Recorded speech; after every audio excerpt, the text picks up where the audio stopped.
بسم الله الرحمن الرحيم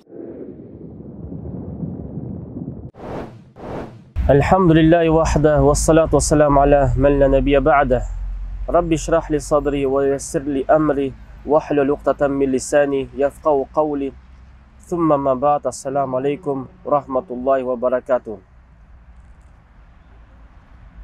Урматтуу мусулман бир туугандар, бүгүнкү өтө турган биздин дагы бир сабагыбыз бул пайгамбар алейхиссалату вассаламдын хадисинен бир мисал. Бул хадисти имам Ат-Тирмизи риваят кылат.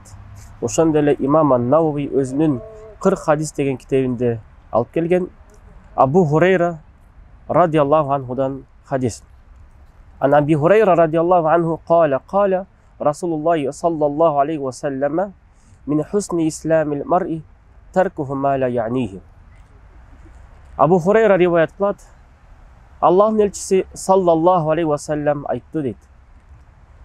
Müslümandın, pendenin, İslamının çırайлуулугу bul özüne тиешеси жок нерсени таштагандыгы дейт. Бул хадистен биз эмне пайдаларды алабыз? Биринчи пайда, демек ислам бул чырайлуу дин экен. Жана кээ бир адамдар ошол ислам диндин, чырайлуу диндин эң жакшы деңгээлине жете тургандар, кээ бирлери ылдыйкы деңгээлинде кала тургандар. Анткени Аллах субханаху тааля Нахл сүрөсүнүн 90-аятында айтат: "Инналлаха я'мурукум бил адли вал ихсан." Аллах силерге буйрук кылат, адилеттүүлүктү жана адамдарга жакшылыкты тартуулаганыңарды.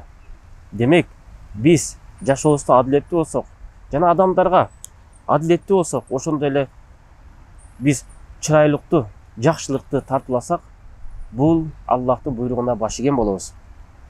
Дагы бир пайдаларынан көптөгөн маселе бул жерде камтылууда. Кээ бир адамдар өзүнүн деңгээлин кайсы бир деңгээлде сезип билбей, өзүнө тиешеси жок нерселерге аралашып кетет. А бирок пайгамбар алейхиссалату вассалам бизге айтты: өзүңө тиешеси жок нерселерден алыс болгонуң бул сенин исламыңдын жүрөгүндөгү иманыңдын күчтүү деңгээли деди. Эгерде ошол хадиске амал кылбай турган болсок, анда жүрөгүбүздөгү исламдын, имандын алсыз деңгээли болот. Келиңиздер, мындай бир эки нерсени карай турган болсок. Биринчи маселе. Кээ бир адамдар өзүнө тиешеси жок бир жерлерде, өзүнө тиешеси жок бир абалдарда аралашып жүрөт. Алар шариятты кайсы бир деңгээлде айтып, динден сүйлөп жатышат. Неге? Анткени бул жерде кайсы бир деңгээлде туура эмес абал болуп калышы мүмкүн. Неге? Анткени ал адам шариятты жакшы билбейт. Ошол үчүн Аллах Тааланын ислам динин бир гана устаздарга, илимдүүлөргө, шариятты билген молдолорго тапшырсак, ошолор сүйлөсө, анда буда береке бар. Ошол себептен биздин кыргыздарыбызда макал, ушундай бир макал бар: молдонун айтканын кыл, кылганын кылба деп. Неге? Анткени молдо бир гана адамдарга кайсы бир деңгээлде жеңилдик боло турган нерсени гана буйруйт. А бирок ал өзү кайсы бир деңгээлде бир нерсени жасаса, ал жасаган амалдарында өзүнө гана тиешелүү, адамдардын колунан келбей турган нерселерди жасай калат. Ошол үчүн молдо көптөгөн шариятты, көптөгөн Кур'ан Керимде аяттарды, хадистерди билип, өзүнө күчтүүсүн карманат. Адамдарга жеңилин айтат. Ошол үчүн шариятта молдонун айтканын кыл дейт, кылганын кылба дейт. Ошол себептен шариятта сөз менен Аллах айтты, пайгамбар айтты, алымдар айтты деп кабыл кылынат. Бирок пайгамбар жазады деп бул нерсени элдерге айтып буйрук кылынбайт. Неге? Себеби пайгамбар жасаган нерсени элдин баары кыла албайт.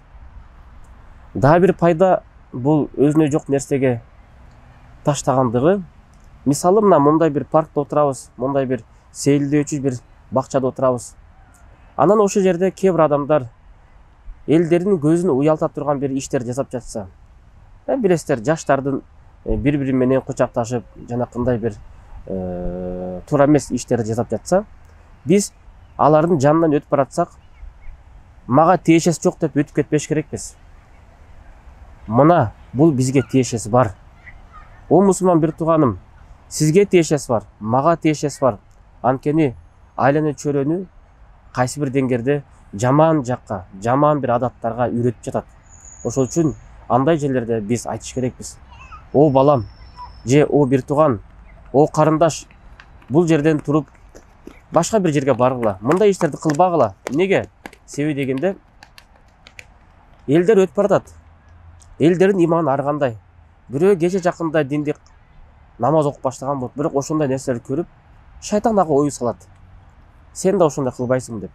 Ошол үчүн келиңиздер, бири-бирибизди ушундай бир сейилдөөчү бир жерлерде, тагыраак айтканда мындай бакчаларда тазалыкты сактап, арам нерселер болуп жаткан болсо, ошолор арам нерселерди тыйып, эгерде мындай жаман бир нерселер таштандык нерселер жаткан болсо, ошолорду да алып, биз дагы өзүбүздүн тегерек четтеги чөйрөдөгү мусулмандарыбызга, адамдарга жакшылыктарды тартуулаганга үйрөтөлүк жана эскертелик, насыйкат айталык.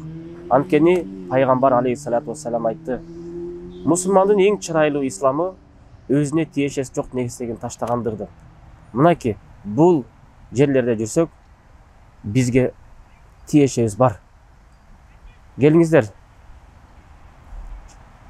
жакшылыкты жайылталык. Элибизге бир гана тынчтык, береке. Аллах субханаху ва тааля ошол ислам динден баардыгыбызды кайсы бир деңгээлде тереңирээк түшүнгөнгө насип кылсын. Аллах субханаху ва тааля пайгамбар алейхиссалату вассаламдын хадистеринен элибизге пайда берсин. Ошол хадистерди бир гана угуп, көрүп койбостон, ошол хадистер менен жашаганга Аллах субханаху ва тааля бизге насип этсин. Жакшылыкта, токчулукта, берекеде баардыгыбыз бирибизди көрүп, дуа кылып, Аллах субханаху ва тааляга дайыма жакшы бир тилектерибизди айталык. Ассаламу алейкум ва рахматуллахи ва баракатух.